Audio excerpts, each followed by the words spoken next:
All right, it is 12:01, so I'll get us started. If I haven't met you before, I'm Grace McKenzie. with the Michigan Energy Innovation Business Council, and we are a trade organization that represents advanced energy companies doing business in Michigan. Um, we're co-hosting this webinar with a number of speakers that we'll get to the agenda just in a moment with the Michigan Energy Efficiency Contractors Association. And I'll get us over to the agenda here. Uh, Before we get started with the actual content and introduce some important people to the program who are going to really lead on the content side of this webinar, I just wanted to lay out a few kind of general groundkeeping rules. Please use the Q&A function to submit questions throughout the webinar. As you can see later in the agenda, we will have some facilitated Q&A. And if you use the Q&A function, that'll just help us keep track of questions as they come in, especially if there are, we fully expect that there will be maybe a few of the same question coming in, so that helps us. And we're going to start off with a welcome and intro from Eagle, followed by an overview of the home energy rebate program from Walker Miller Energy Services and specifically how contractors can participate. We have a special guest who I will let Walker Miller introduce in a bit to talk about their experience as a contractor working in the program so far. And then followed by that, David Gard with Mika will walk through some facilitated Q&A. So with that being said, I'm going to pass it over to Julie Staveland with Eagle, who leads on the MiHER program. Awesome. Thanks, Grace. Hi, everybody. Julie Staveland. I am the Assistant Division Director for the Materials Management Division at the Michigan Department of Environment, Great Lakes, and Energy. I have the privilege to oversee energy, recycling, and pollution prevention within the area. I call us the fun side. We hand out the technical assistance and grant funding opportunities in those three areas.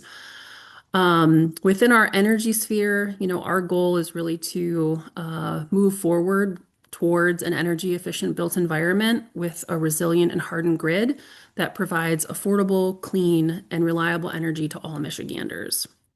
When the home energy rebate programs came out through the Inflation Reduction Act, it was designated to the state energy offices, which was one that we oversee. So we were new to the residential energy space, but excited to take up this opportunity. And kind of our guiding principles for the program was to ensure that there was statewide equitable participation. So we split the state into Eagle's 11 regions, essentially where the funds are split equally. We did this in one-third basis. So one-third, every region got the same amount of funding. One-third is based off of their low income percentage of population. And then one-third was based off of energy burden, wanting to make sure that we had that full equitable participation across the state. We wanted to ensure a streamlined and efficient program, essentially one application for both programs, and ensure that all homes receive an assessment, and then the state pays the contractors directly. We wanted to ensure customer and contractor satisfaction, and ensure access for low and moderate income residents, and ultimately improve the comfort and decarbonize homes across the state, especially as we work towards our residential decarbonization that was identified within the My Healthy Climate Plan. So we are actively working on this program. We've got a lot of applications in the queue, and we are seeking contractors. So thanks for showing up today. We're happy to talk a little bit more about the program and dive into the next steps and how it works and answer all your questions. And with that, I'm going to hand it over to David. Awesome. Thank you, Julie. Good afternoon, everyone. David Becker with Walker Miller Energy Services, Program Manager on the Michigan Home Energy Rebates Program.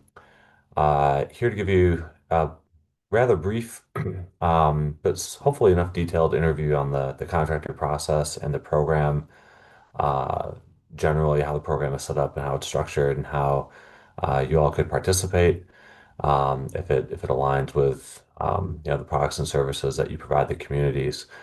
I mentioned I'm with Walker Miller Energy Services. There's a few other folks on this call from Walker Miller, and then there's also a team from Clear Result. So Walker Miller and Clear Result both implementers on the Michigan Home Energy Rebates program. So we'll be here to answer any questions. And then, as Grace mentioned, we'll have a contractor speaking about um, their specific experience in the program. So we'll see if we can get this going. And then, Grace, were you able to give me Yeah, access I to gave it the to you a moment ago, but I'll try to do it again. Here we go. Okay. It worked so well in our practice session.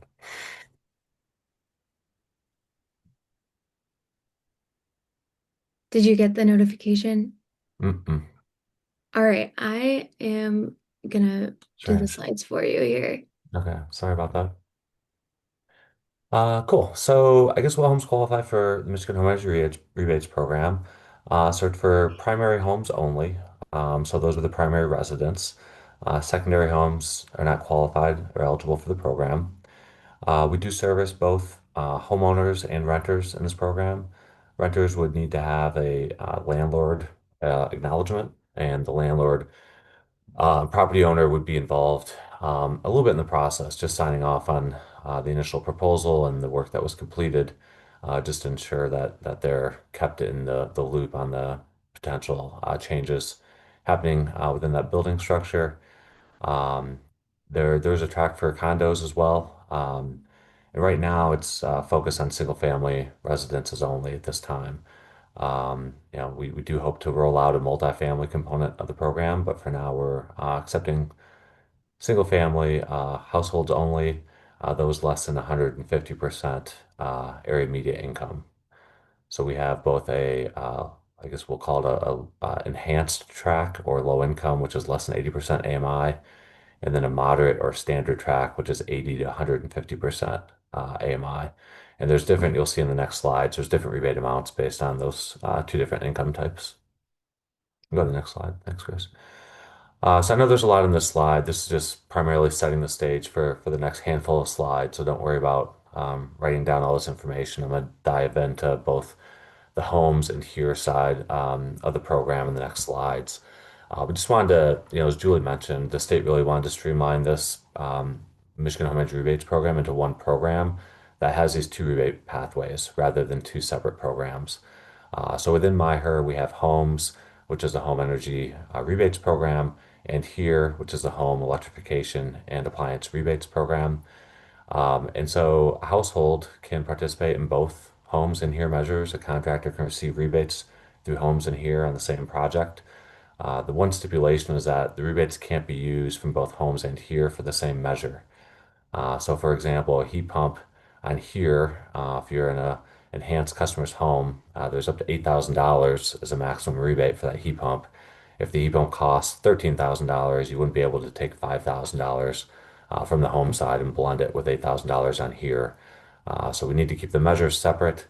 But overall in the home, what we're seeing most is that contractors are leveraging both homes and here rebates on the same project just to maximize the amount of dollars available to that household. And it was also important to the state that these homes are receiving, this very holistic approach. And so every home is getting an assessment, whether you're going through homes or if you're going through here. The assessments are different for homes in here and those qualifications, which I'll go over. But we wanted to ensure that these homes are being treated holistically and that once we're there in this home, the household, the family, the customer who's in that house is receiving as much of the benefits as possible from this program. And so that's kind of where we have these two different rebate pathways that can be used together. Why don't we go ahead and click on the next slide here, Grace? Thank you. So on the home side, it's a modeled approach at this point in time.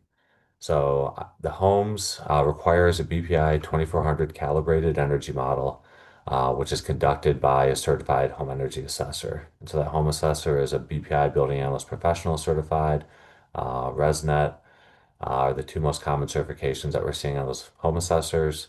And they're conducting that assessment and they're modeling out what that savings is through BPI 2400 approved software, which right now has primarily been Snug Pro by contractors. You can also leverage Optimizer or a software package called PSD. But what we're seeing with most contractors is Snug Pro at this point in time has been the preferred software modeling system for the home side.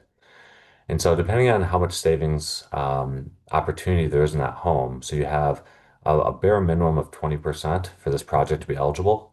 And if you're 20 to 34%, those rebate amounts are 2000 up to $2,000 or up to $12,000, depending on those income guidelines that I touched on earlier.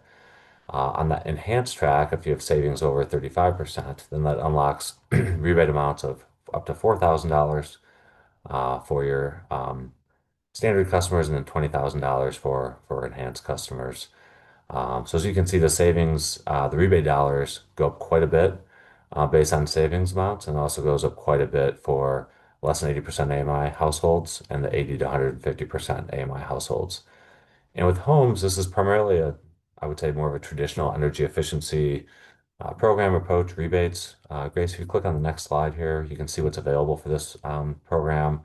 It's kind of anything that you can claim savings on. So when you're running that Snow Pro report, in working with the customer and trying to identify opportunities for savings, you're going to put all these measures into that Snug Pro report. So you wouldn't put anything from the here side in this report. It would just be for homes. And it's going to generate that energy savings. So you're going to have to calibrate that report. It does require up to 12 months utility bills. If you're able to capture the primary heating and cooling months, you could potentially get away with 9 months utility bills. But for the most part, we're looking at 12 months of utility data for the homes in order to calibrate that Snug Pro report.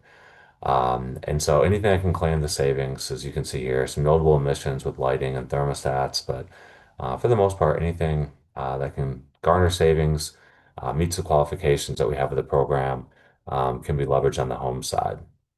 Go and click on the next slide, please. So that is homes. On the here side, there's more of an electrification component to it. It doesn't necessarily require fuel switching. That's one thing I wanted to highlight. I think there was some confusion early on that it required fuel switching, and it doesn't. But there are more electrification measures on through the here side. So you can see here the rebate amounts for less than 80% AMI, those enhanced customers, and then standard customers that's greater than 80 to 150% AMI. The rebate amounts are 50% of what they are for enhanced, and it's also funding up to 50% of that project cost on the 80 to 150% AMI. The less than 8% AMI rebates can go towards 100% of that project cost. So if your heat pump costs $8,000, you can put the $8,000 rebate towards that heat pump. Same thing with the water heater, the clothes dryer.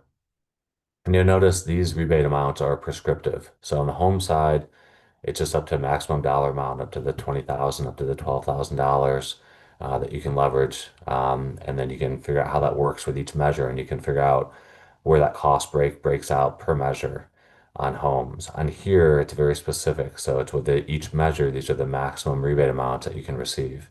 And there are some dollars that can go towards breaker box upgrades, electrical wiring, ventilation, air sealing and insulation. So some non-energy efficiency measures, I mean, outside of the insulation, air sealing piece there. Um, but the part of the reason why this was set up was if this was run separately and you had to update some wiring or breaker box in order to put in the clothes dryer, heat pump, HVAC, the federal government, the state government wanted to ensure there was dollars that could be spent towards that. And so, we've certainly seen contractors leverage that, especially if they're putting in a new heat pump HVAC system. But yeah, but these are the dollar amount, and there's also additional incentives on the here side. I think is that the next slide, Grace? Yeah, thank you. So there are also some additional contractor incentives, especially specific for here, that can bring those rebate amounts up an additional $500, depending on what's being installed in that household. So a little additional incentive. I think honestly the here rebates are a little more lean if you look at the cost per measure. Most of those instances it may not cover all of it. This is a way to at least bring a little more funding to help with some of with some of the installation for those different measures. And then the home side, you can pick up an additional $200 for an installation that's located within a disadvantaged community. And that's something that the team, when they review the proposal, submit to the state, that's something that we have flagged on our side. And so that's kind of more or less automatically applied to the project. And that maximum project incentive can be an additional $700 per household depending on what's installed in that home on the here side. So as far as the contractors go, we have two different classifications of contractor within the MiHER program. We have primary contractors, and we have supporting contractors. And a contractor could be both. You can be both a primary and a supporting contractor. Let's say you're an HVAC contractor and that's your specialty. You may you may be a primary contractor on some projects, or you may help support other projects by just doing the work on the HVAC side for some of the other projects. The main difference is that the primary contractor is one that's for all intents and purposes kind of GCing the project. So they're the ones handling the paperwork. They're the ones submitting the proposal, the scope of work to our team for review and approval. They're the ones coordinating with supporting contractors if needed. They're the ones that are submitting all the paperwork for rebate, and the primary contractors who would then receive the payment from the state for those rebates. So all the rebates go directly to the contractor. This is nothing goes to the customer program. And so the primary contractor needs to have their state Sigma and UEI numbers. Those are the two big needs for the primary contractor is making sure you have the state Sigma and UEI numbers in order to receive payment as part of the MiHER program. Supporting contractors, are really out there doing the work, not focusing as much on the paperwork side or the customer side, as far as managing the project, but specifically in the field doing the work. That primary assessment that I talked about before with homes, that calibrated assessment, that can be done by either a primary or a supporting contractor. It doesn't have to be done by the primary contractor. They can go ahead and you can sub that out if needed. But I think it is advantageous if you are a primary contractor to also have someone on staff that can do those assessments. I think that does make it a little bit easier to kind of overall manage the project. But you can also leverage supporting contractors to handle that assessment specifically. And that assessment for the home side, it's there's rebate for $700 on the home side. That does come out of either the overall rebate pool, so it's not above and beyond. It's $700 for that calibrated assessment for homes. On the here side, it's a uncalibrated assessment that's required. Doesn't have the same requirements as the home side. It's a little bit leaner. And for that, it's $250 towards the HERE project. So if you're just doing a HERE project, you have access to $250 for that assessment. That's above and beyond those rebate amounts. If you're doing both homes and HERE, you would just submit the one assessment for homes, take out a few pages to submit it for HERE, and you'd receive the $700 for that assessment. Um, yeah, that's how those assessments work as far as the two different pathways go. Next slide, Grace. Cool. All right, so this is the kind of customer contractor journey. Simplified overview of the process and how it works. And really the contractor registration process is pretty simple.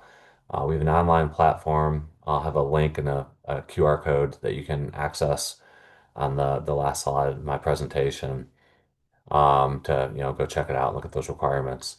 But basically, as a contractor, you're submitting all of your, your business information, your business details, any of the training or certifications that you may have, or licenses for the work you're doing, whether you're installing boilers, HVAC, if you're a building assessor, putting in your certifications, submitting all that paperwork and uploading it through the contractor portal.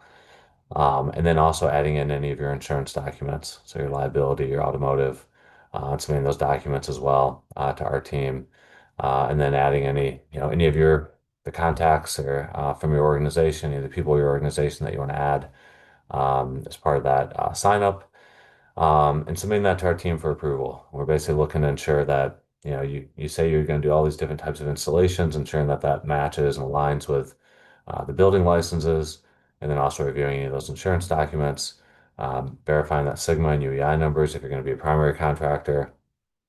Um, and yeah, those are kind of I'd say the main areas. On the background checks. So we do require that there are background checks being conducted of your staff. That's a self-certification on the background check as well, and just ensuring that field is populated. From there, we go ahead and reach out to you to schedule a training. So we have weekly trainings that we provide for onboarding. for contractors. So every week we have a new onboarding session. We've been onboarding about an average of 5 contractors a week into the program.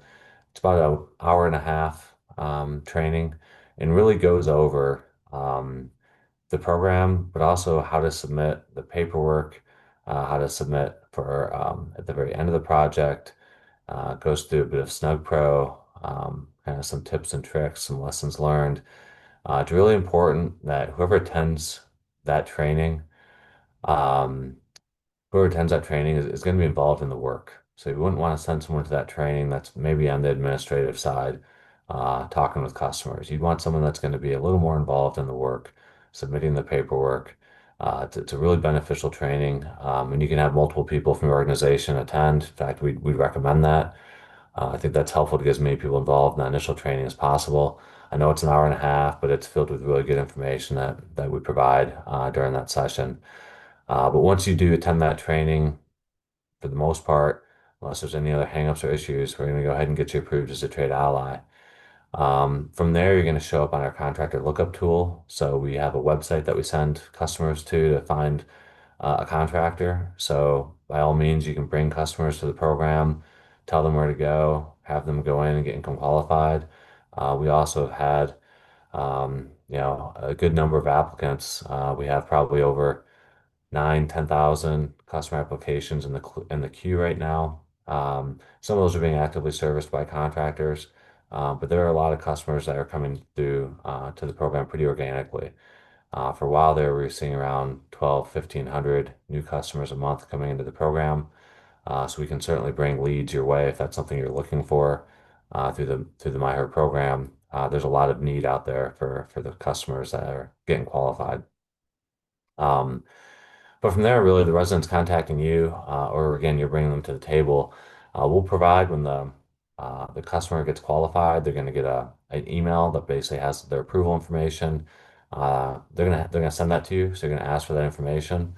You're gonna ask for there's a code on that email for them that basically just ties that income qualification to that customer account. And from there, and really the next step is just to ask some scheduling questions to set up an assessment. Uh, we recommend the scheduling questions that you can avoid any sort of walkaways. So anything like, do you have any active roof leaks? Do you have any water in the basement? Is there any asbestos that you're aware of? Mold? Kind of those usual questions that'll get in the way of being able to provide an assessment and doing any sort of weatherization work on that home. We're just trying to provide or prevent any sort of walkaways before they happen, before you make the effort to get to the home. And so we do those scheduling questions that we share that we find helpful. I think it's been helpful for contractors as well. But assuming that the household seems good to go, we go ahead, do schedule that assessment or have a supporting contractor schedule that assessment. That trade ally would go out to the home, assess the home, figure out is this a home's calibrated assessment? Is it a Huron calibrated? Is it both? Or unfortunately, is it a walkaway? Do you get out there and there is an issue with the house? If there is a walkaway, we have a walkaway form that you would fill out, have the customer sign, and then submit that walkaway to us. So if it's a walkaway calibrated assessment, we would provide $400 for the work and time spent on that house. If it's a walk away here assessment, it's $250. If that was conducted at the home, or if you didn't do anything, if you really just got to the house and let's say there's an issue, maybe the customer's being aggressive or whatever the case may be, it's pretty obvious from the outside that the roof had a tarp on it or something like that. If it's just a standard walk away with no assessment done, then it's $150 for that walk away. But assuming you're able to move forward, assessments get completed, you then go ahead and create that project proposal along with the resident signature. You would submit that to our team for approval. Right now, our goal is to get through every project that comes through every proposal within 10 business days, so 2 week turnaround time. I'm providing that initial review.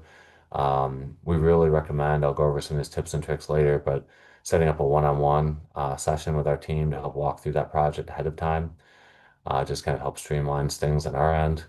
But assuming that goes through for approval, we'd also look to see, and actually we're setting up a process as well where we're going to take into account, provide utility rebates that may be available for you as well. That's something we're coordinating with the utilities so that we can bring more dollars to the table. And so we're finalizing that process with utilities so that trying to streamline it for you all so it's easier. You don't have to coordinate directly with utilities. It's something that we can do for you. And you'll know ahead of time what those fixed rebate amounts per utility when we go ahead and stack those rebate amounts as part of the project. So some of those details and utilities are still being finalized, but something that we hope to have rolled out before year end on a few of the utilities and DT being the main one that's kind of out of funding right now, but hope to have them going next year. So from there, the project will get approved, go forward, complete the project. Once that project's completed, you're going to submit all the paperwork for that rebate. The Eagle will provide that direct deposit within 30 days is the target on that payment. And then we have building science consultants that are going to be out in the field. We have them supporting you in general throughout the process, but they also go out and conduct some quality assurance checks, looking at 100% of the first five jobs, 25% the next 10, 5% minimum thereafter of future work. But we're not out there just doing the quality assurance. We're also out there to help you throughout the entire process. We'll do next slide here, Grace. Yeah, so as of the 28th of October, just wanted to give you a snapshot so you can see where contractors are located. We have 300 registered contractors right now throughout the program. Pretty heavily concentrated, kind of that southern part of the Lower Peninsula. Certainly in need of contractors across kind of the middle of the Lower Peninsula there through Cadillac, and out, and then up by Sault Ste. Marie in the eastern side of the UP. So this is where we're focusing some contractor outreach recruitment efforts. But this also aligns, I would say, where the contractors are with where the most proposals are for customers that are looking for work to get done. That is where we're seeing kind of the greatest concentrations. But we want to ensure that all customers have the opportunity, all people have the opportunity to participate in this program. So we do have some applications out there, and there are not contractors within 100 miles. And so we're doing what we can, webinars like this and other events. Ask all of you to help spread the word as well. If you think it's something that aligns with other contractors that you may know in the industry, to bolster this network, because we do know we need more to support the thousands of customers uh, looking to get rebates to this program. Next slide, Grace. Cool. So yeah, I mentioned some tips and tricks. And this came from some of our trade ally liaisons who have, again, dedicated staff for support. I'll mention too, we also have twice a week we have office hours. You can hop on, you can ask any questions that you may have about the program. We try to avoid like specific project questions, but we do take some of those as well, depending on kind of the nature of those questions. But just an open time for contractors to talk, ask questions. Some contractors just hop on just to kind of hear what others are talking about as well. Those are twice weekly, and then we have a contractor update meeting once a week where we go over any program updates. We talk about things we're seeing in the field, any sort of tips and tricks like this. We're going to cover in that update meeting.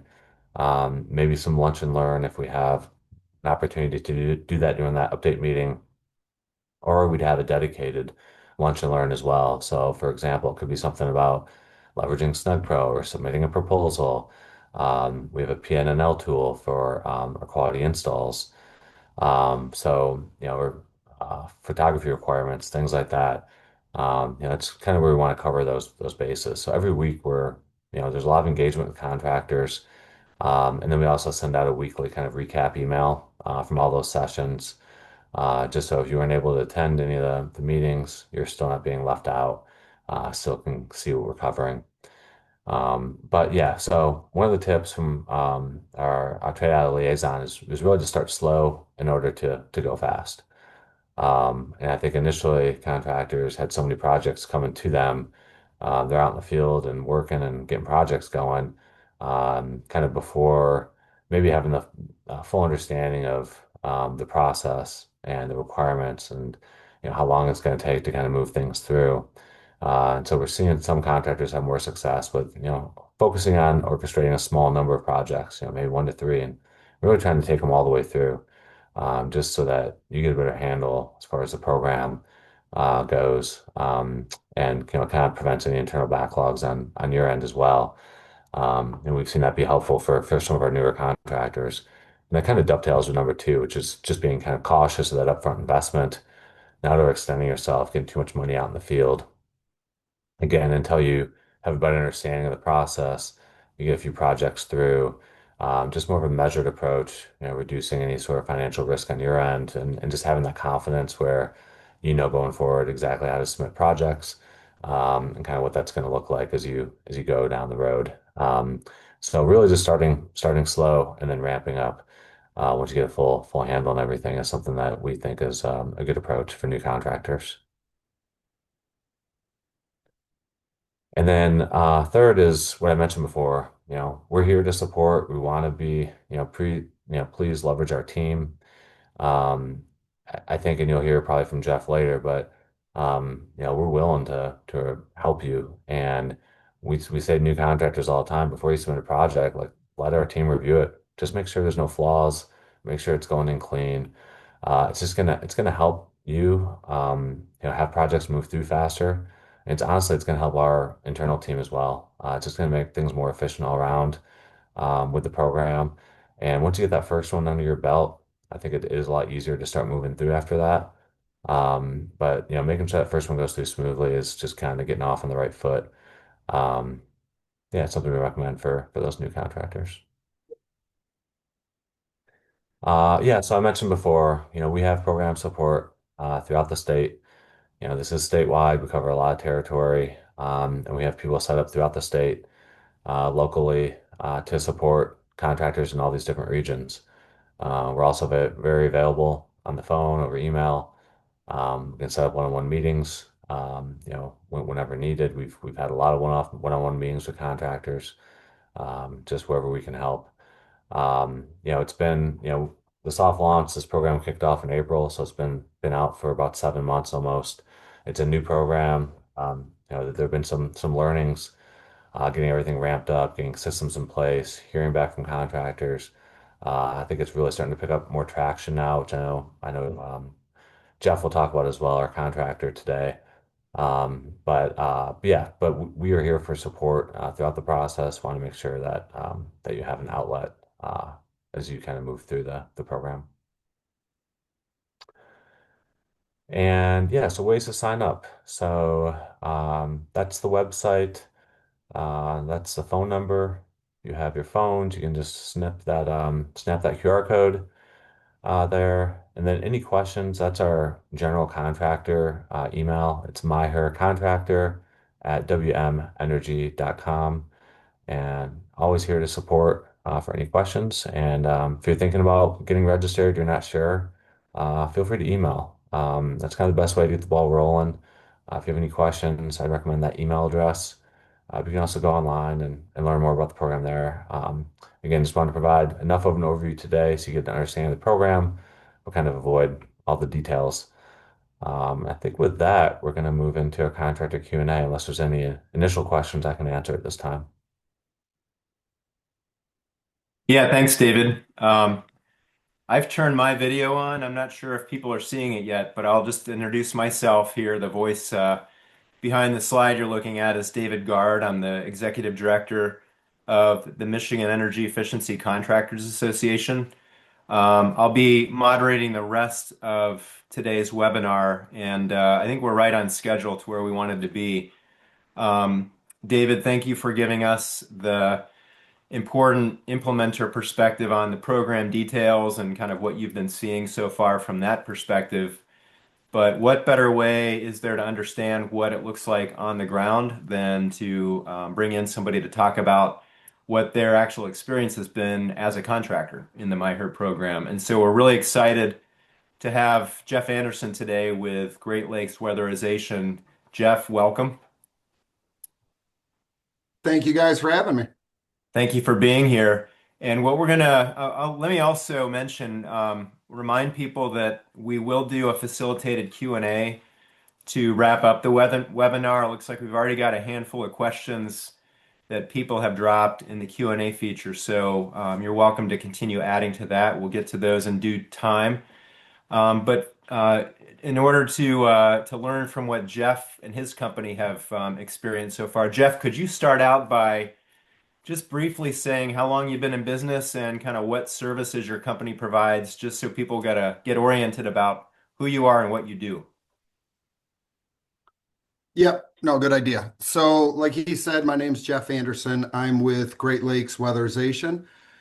We started this company about a year and a half ago. We've been in the energy efficiency world and the utilities, most of us, for about the last decade. And we started this company really with a couple of things in mind. One, to do energy efficiency for homes. All of us came from this world. So, how do we get people to use less energy? And at the same time, we started a weatherization company. So we do all of the insulation, the air sealing, all that kind of stuff. So over the course of the last year, we were the company that helped the state roll this out through the pilot program and the soft launch and all of that.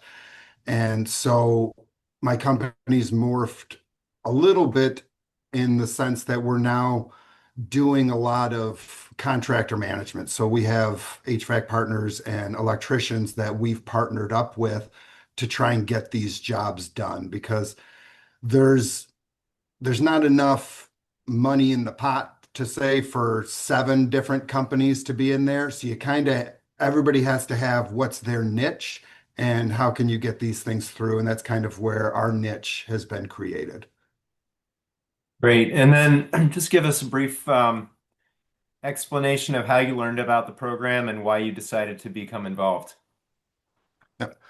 I've known about this program for the last few years. Like I said, I was prior to this, most of my company, most of my people were in the energy efficiency world.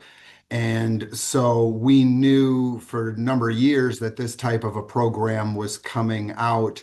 And quite frankly, every conference I went to, everywhere that I went, all you ever heard was we need more contractors. So my wife already had some businesses, so we started another company, and now here we are. And so you've been in the program, I gather, pretty much from the early days. At this point, how Yep. many projects have you been involved with, and what's the general status of the work so far? So yeah, we have been here since the beginning. We did the first audit, we did the first job the state did during the soft launch. So yeah, I guess I have been here for the entire process. So right now in our system, we've got 180, 190 jobs in some form that have been submitted to the state, are in the paperwork process, are in the work process. So just under 200 jobs in the system. And right now we've had just under, I think the last I looked this morning, we had 16 jobs that had basically made it through the system. In addition to that, we probably have another 200 or so that we've done the audits for, but we haven't yet had the time to get them into the system. So somewhere between two and 400, I'd say, is where my company is right now. I almost started laughing when I was listening to your part earlier, David, when you were giving the contractors tips and stuff, and you said, "Yeah, you should probably do one or two jobs to get this thing started." And I looked down at my sheet, and I've got 200 sitting there. I'm like, "All right, I guess we took a different tact, but A, it's a been a different journey." tack for sure.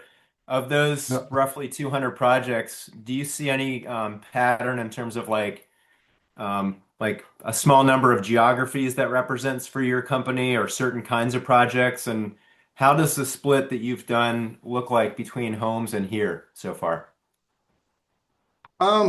Most of our projects, I would say, have both sides to some extent.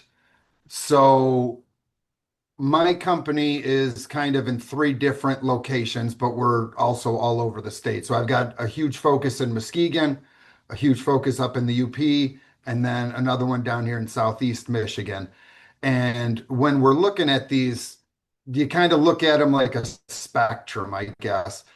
And one end of the spectrum is all HVAC work. One end would be all weatherization work. And then most houses fall somewhere on the spectrum in between. And are you serving as the primary and contractor for all of those? And then how many subs do you typically have on a typical project? Most of them were the primaries on everything. We have a couple of people that we also work as subs doing some people we help do the modeling and the paperwork. Some people we help just doing the air sealing and the insulation type stuff.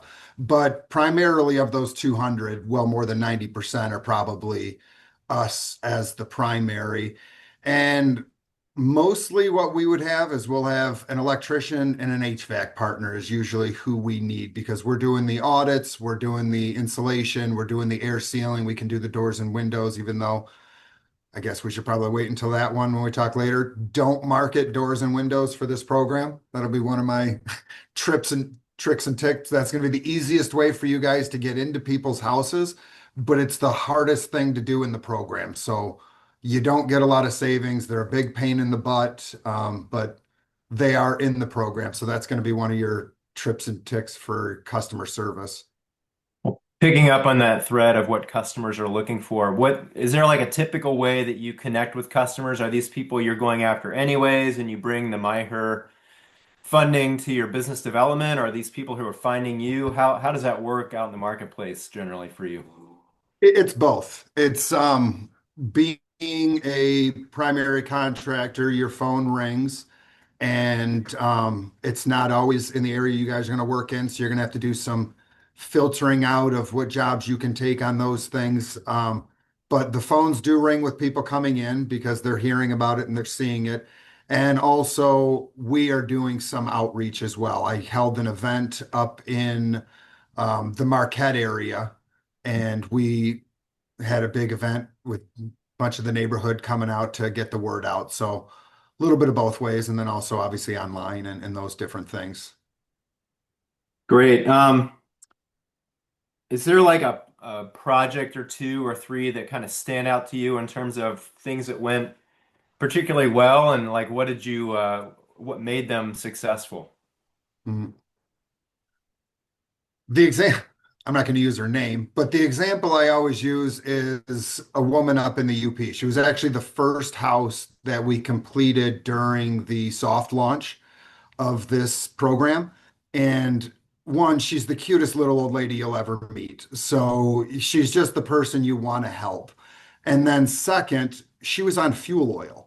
And we took her from $800 a month down to roughly 100 to 150. Hmm. So when we can do that type of a thing for a person, I like to think she can now buy her prescriptions, she can buy food, she can do things that she could not do before this program existed.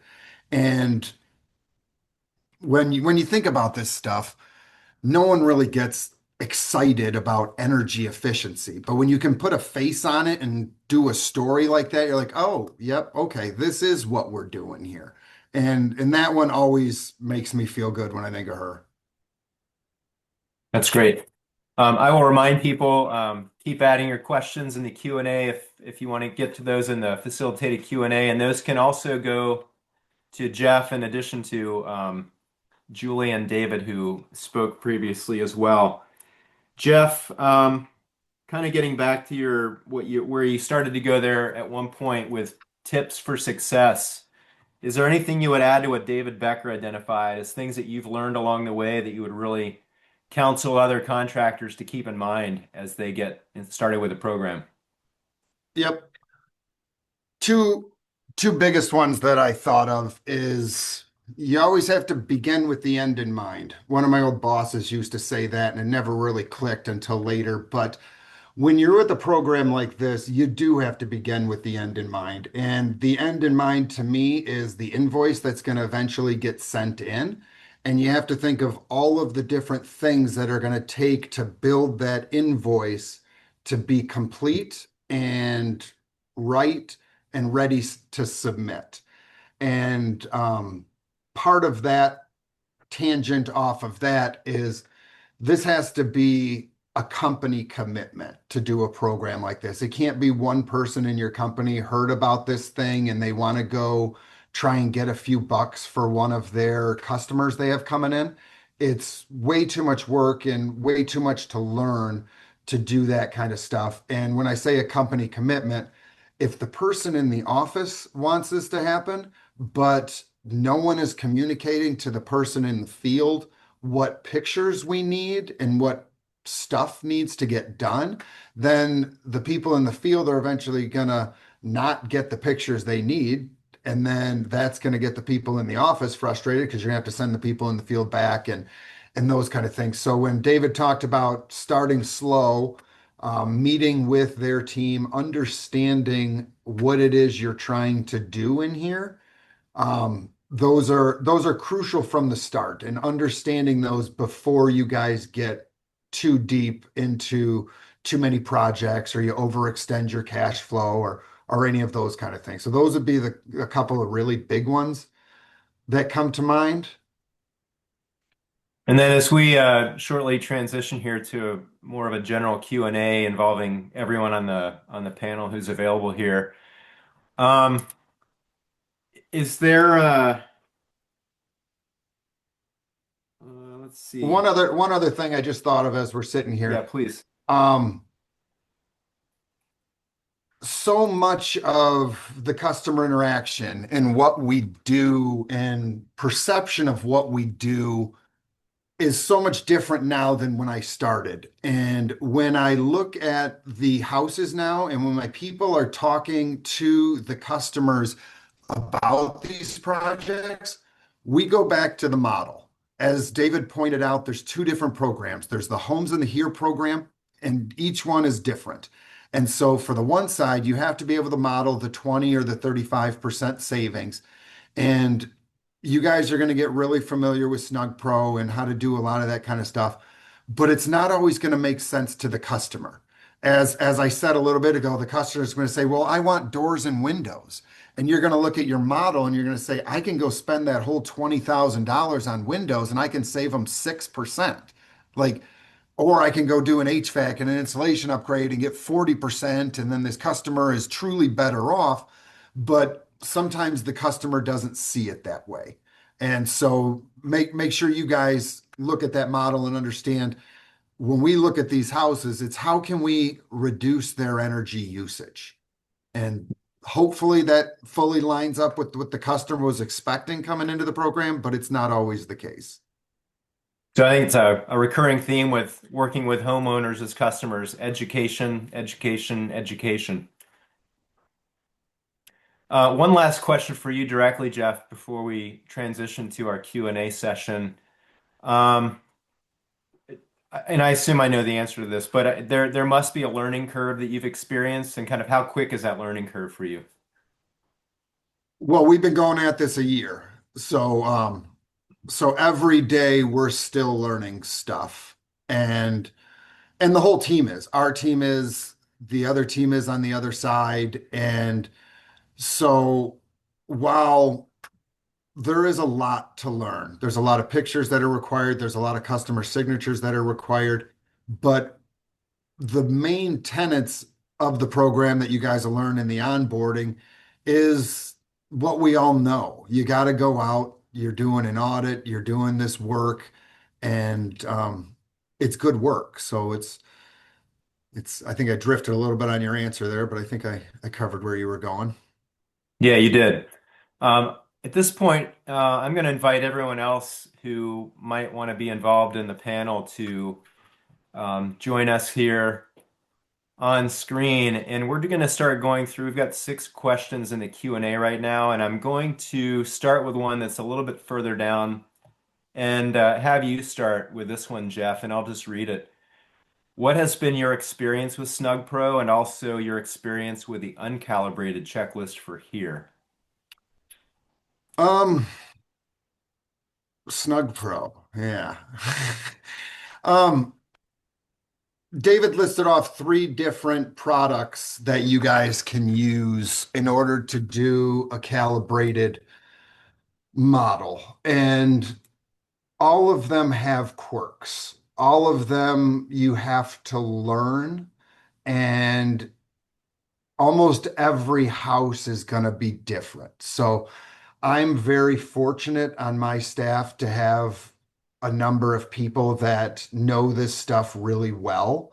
But but Snug Pro has been a lot, and it's it's not perfect, but I would say of those three that you guys listed, that would be the one I would guide people towards.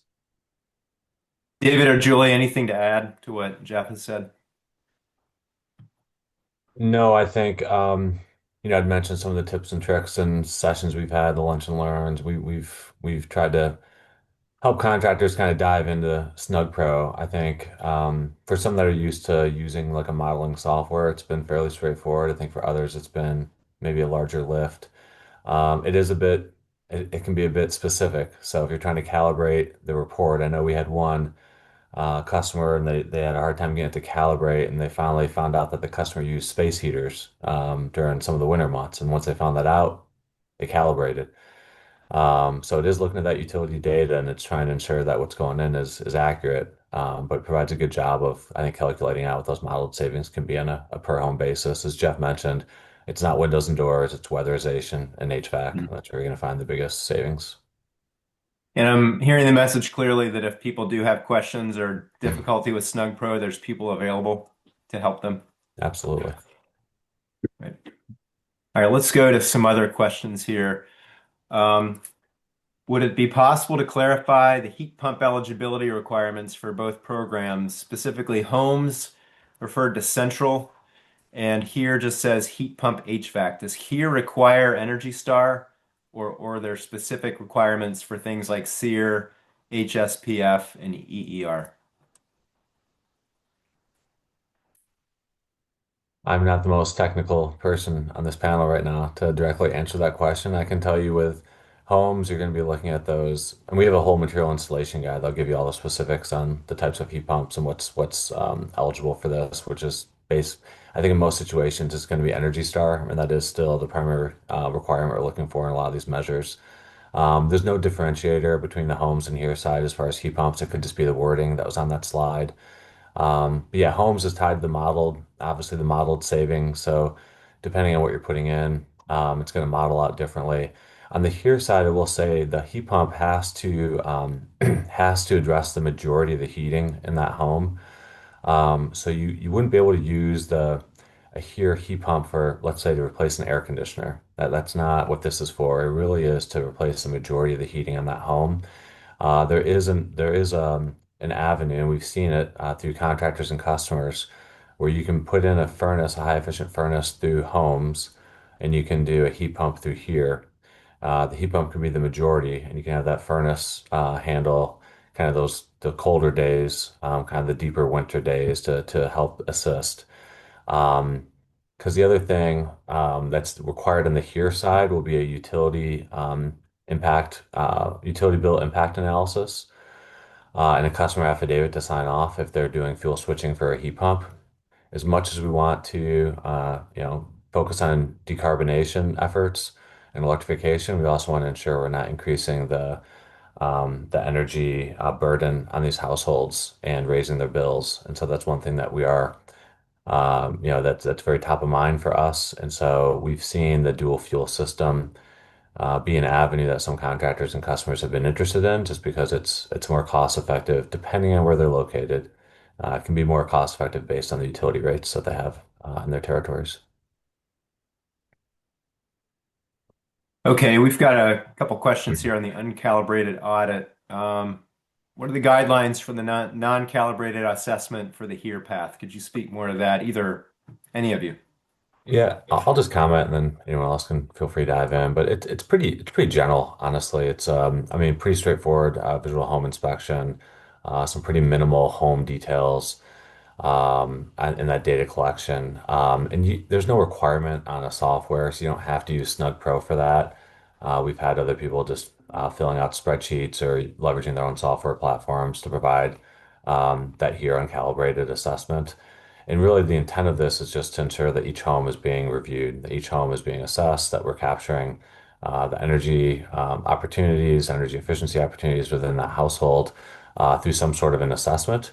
But we're trying to reduce, I think, the level of effort on just a home or here only non-calibrated energy assessment. And we provide a checklist for you as well that you can go ahead and leverage as part of that HERE assessment. Okay. There's a person asking kind of a two-part question here related. They're a BPI company. Um, how can they participate? And I think with a little more detail, are there primary contractors out there looking for subs who are BPI certified? How do they connect? Yeah, absolutely. So we're certainly looking for more contractors who are BPI building analyst professional certified to support the program.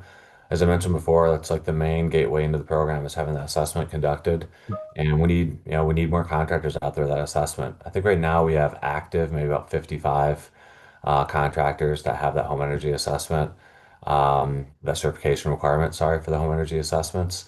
And so what we provide all contractors every week is an updated spreadsheet of all the contractors, both primary and supporting. Because on the primary, that contractor lookup tool I referenced before, where customers can find contractors rather, that's only showing the primary contractors in this program, not the supporting. And so every week we're sending out spreadsheets to the contractors so that you can see all the different contractors that provide the different services. And so yeah, we'd be happy to. I think that's one way that organically contractors are connected. But if you're in the program and you're like, hey, I'm trying to find other contractors to do assessments for, we'd be happy to put the word out to the contractors, let them know that you're available to do those assessments.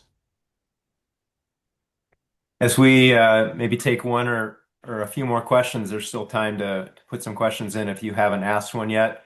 I wonder if we could go to the slide where it shows the contact information for how to get a hold of David and his team. Um, and then what we'll do, let's see, here's a question. Is a furnace model number required on the AHRI certificate for a dual fuel heat pump to be eligible? There are Energy Star central source air source heat pumps without furnaces listed on the AHRI. Do these qualify?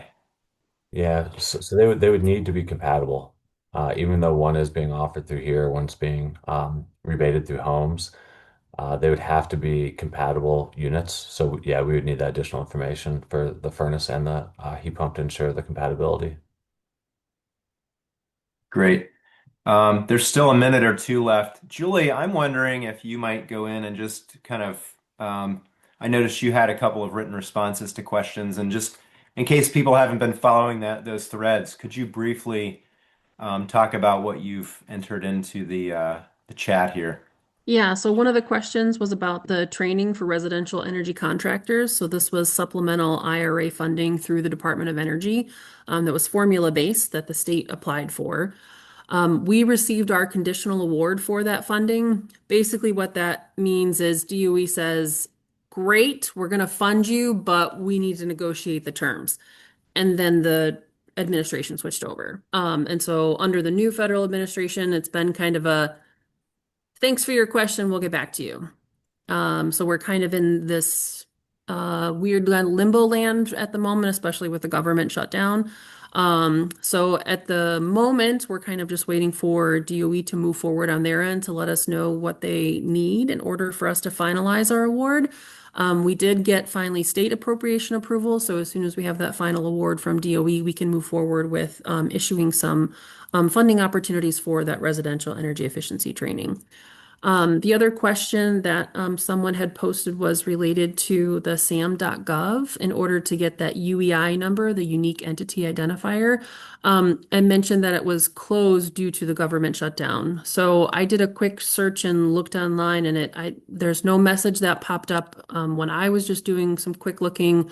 And there hasn't been any notification from DOE that it's not open. So if you could send me a screenshot or an email that you got that said that it's closed and they're not processing SAM.gov registrations, that would be great because then I can forward that up the chain and hopefully get that resolved. And I put my Thank email you. as well. Yep, thank you very much. And I think that takes us to the end of the webinar. Grace, do you want to come in and close us out? Sure. Thank you so much for everyone's participation and for everyone joining and asking such great questions. I want to say a special thank you to all of our speakers, but a special thank you to to Jeff Anderson for taking the time to join us. It was really valuable. I think I can say for everyone to hear directly from someone who has been participating in the program. Um, so thank you all so much. We will post this recording hopefully soon and we'll share with you all when that is out. Otherwise, have a great rest of your afternoon. Thanks, everybody. Thank you, Thank Grace you. and David. Yep. Thank you.